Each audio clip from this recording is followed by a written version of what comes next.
So for your first set of notes for AP Human Geography, we're going to cover the first part of Chapter 1 in the textbook that we use in class.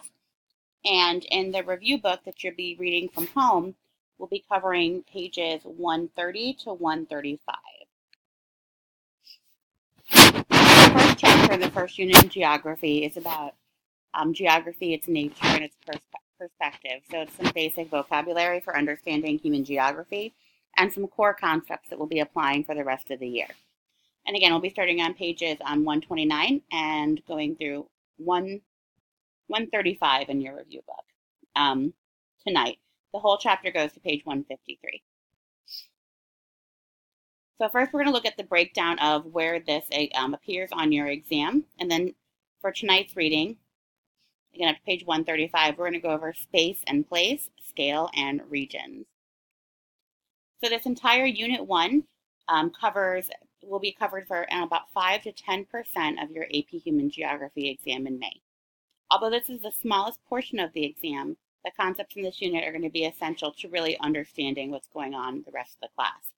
So even though it's a small portion of your final exam, these are core concepts.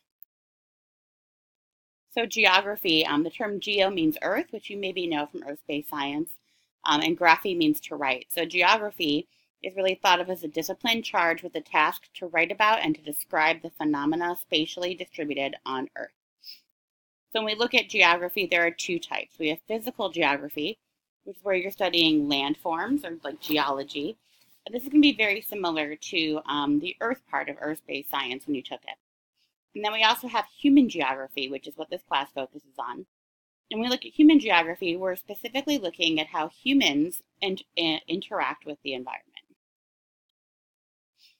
So how do we describe things? How do geographers describe where things are? So first we look at where things are found on the Earth's surface and why are they there. So really human geographers are asking two simple questions. Where are people and activities found on Earth and why are they there? So the first term we're going to look at is space. Space refers to the distribution of features, or the actual physical gap or interval between two objects.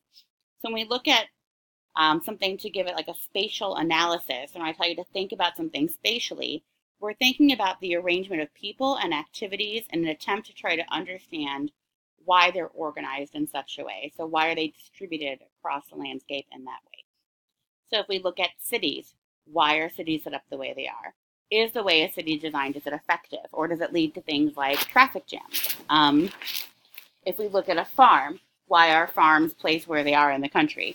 Why are factories placed where they're at? We can also look at not just where things are, but why are they there? So we're looking at why are things placed that way. Sometimes we have to look at cultural patterns. And so sometimes patterns in space will vary, and they'll vary according to gender, ethnicity, sexuality, religion, language, and other cultural aspects. So if you look at the cultural landscape, you should be able to understand what is accepted within a place. So you might have a place that makes people of different ethnicities feel welcome or unwelcome. And maybe you've been somewhere where you didn't feel welcome. Maybe you've been somewhere you didn't feel uncomfortable. You felt uncomfortable.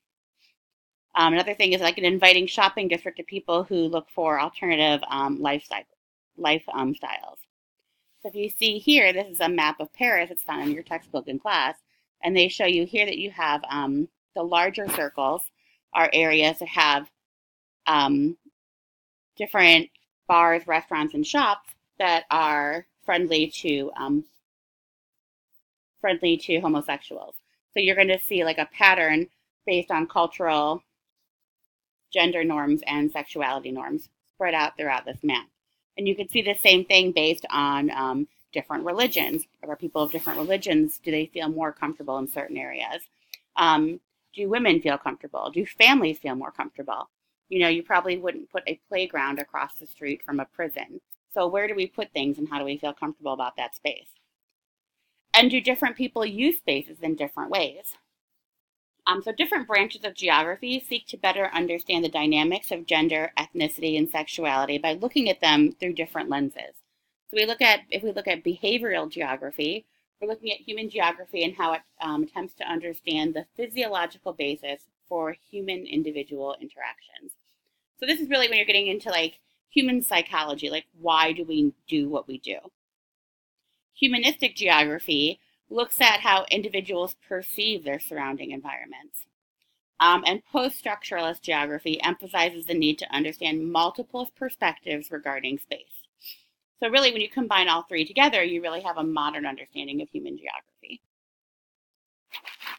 And here you can see across countries different areas where same-sex marriage might be recognized or not. And you can see in some parts of the world, not only is same-sex marriage not legal, but it's punished by death or imprisonment or fines. And so you can see that there are places in the world where people wouldn't feel unwelcome. Why are places on Earth unique? The next term we look at is place. So place refers to a specific point on Earth that's distinguished by a particular characteristic. If we're describing the features of a place, it's a building block we use to explain similarities, differences, and changes across the Earth. And when we talk about a feature's place on Earth, we talk about its location. So the position that it occupies in space. Location can be identified in three ways, through a place name, a toponym, its site, and its situation. But today we're going to focus on its name, a toponym. So a toponym is a name that's given to a place on Earth. And sometimes the names are random, right? Some cities are just named because they want to name them that way. Or sometimes names can be derived from people of prominence, religious affiliation, physical features, or the origins of its settlers. So if you look at like historical figures, we have Washington, D.C., named after George Washington. Boynton Beach, where our school's at, is named after Nathaniel Boynton, who was a Civil War. He fought in the Civil War in the North, and then he moved down to South Florida and opened businesses. So the founder of Boynton Beach, his name was Nathaniel Boynton. It can reflect the culture of settlers. So there's many places in South Florida and across Florida or like California that really reflect the heritage of the Spanish settlers, right? So we have Boca Raton, we have Delray in California, you have San Francisco, Los Angeles, San Diego. Up further north, you have New York, right? And so New York is what they renamed a settlement called New Amsterdam when the English ended up taking over the settlement. So first the city was New Amsterdam, then it was New York, and both names reflected the culture of their settlers. You might have cities like Athens and Rome that reflect ancient settlements. So the name might tell you a lot about the place, what you need to know about it. When we look at, we're looking at maps and we're trying to understand how things are distributed, we need to pay attention to scale. So scale can be, you've got the scale that's on the map, and then you've got scale that just shows the relationship between the portion of the Earth being studied and Earth as a whole. And we're going to focus more on the idea of relative scale for this part of the chapter. So when we look at relative scale, we have to understand that globalization is a force or process that involves the entire world. So at the largest scale we would talk about on Earth, we talk about things from a global perspective. So when we look at relative scale, the size of analysis or the level of aggregate, or level of aggregation matters. So if you look at this map here, and you were looking at Maryland, you might think that, Maryland doesn't have high rates of cancer. Because when you look at it here in the map, it doesn't seem to have high rates of cancer.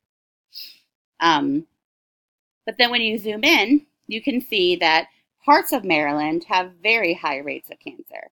So as you zoom in closer, now you see that, while Maryland on this map doesn't have high rates of cancer, over here, now it does. So you can see there's counties within Maryland that do have higher rates of cancer. But even within this area, as you look at it, you might think certain counties within Maryland don't have high rates of cancer. But even when you zoom in even more at a larger scale, you might see within a city, you're going to have higher rates and patterns of cancer. So the scale that you're looking at matters. So as you start to kind of zoom in and look at things, understand the pattern will start to change. So here, low rates of cancer. Here, it looks like there's areas that have high rates of cancer. And then over here, even within a city, you're going to see higher rates of cancer within different areas. So the scale you're looking at matters. And the last topic we'll talk about in this beginning area is regions, and we talk about a unique area. So if you're talking about an area on Earth that's going to be defined by one or more distinctive characteristic, we can refer to it as a region. And we often have it applied at two different scales, either political states or constrained within one political state. So you have regions that apply across different countries, and we have regions that are within a country. A region derives its unified character through the cultural landscape, which is a combination of cultural, religious, and physical features. So we have three main types of regions that we'll be talking about. We have a formal region, which is also called a uniform or homogeneous region. This is an area where everyone shares a common one or more distinctive characteristics. So it might be a common language, common economic activity, or a common climate. So this is going to be, again, much more formal. So here you have voting districts. So you could say that these are regions that were either red or blue in the 2012 election. So if you look at an electoral college map, you can identify formal regions. You can also identify a formal region of the different states. You can look at maps of the United States or maps of a city, and you can identify like the Spanish-speaking area of a city, a place where people maybe speak multiple languages. That would also be a formal region. We also have functional regions or nodal regions, and these are areas that are organized around a node or a focal point. So a functional region is something that is really about, it's about whether or not you can use this region. So a functional region would be like the delivery route for a newspaper, or the delivery area for like your favorite restaurant, or how far an Uber driver might come to pick you up, how great of a signal you get for your cell phone. The subway map is a functional region. And then we have vernacular or perceptual regions. And these are regions that we exist as part of, we know they exist as part of someone's cultural identity. So the biggest example we talk about in the US would be the American South. And so if I refer to the United States in the South, the southern region, my perception of what is included in the South might be very different than what someone else's is. But in general, if we talk about the South in the United States, we kind of think about some shared characteristics. And usually in the South, we know there's a higher rate of different churches. So like there's more Baptist churches in the southern half of the United States than the northern half. We have a different dialect or different accent in the South, right? I guess maybe not in South Florida, but in the rest of the South. And so when we talk about the American South, people kind of have an idea of what you talk about, even though there's no formal boundaries. That's the vernacular region. For example, my mom's family is from Arkansas, and I always considered that very much part of the South. But most people don't consider it part of the South at all. But they have very Southern accents, and I just always assumed that everyone thought Arkansas was part of the South. But it's not on most maps that way. So it's a vernacular or perceptual region. You might have heard the term like Bible Belt, or if we're talking about a city, maybe Little Italy or Chinatown or Flyover America. These are all different vernacular or perceptual regions. And so here are some different definitions of the American South. So some people refer to the South as states that fought in for the Confederacy.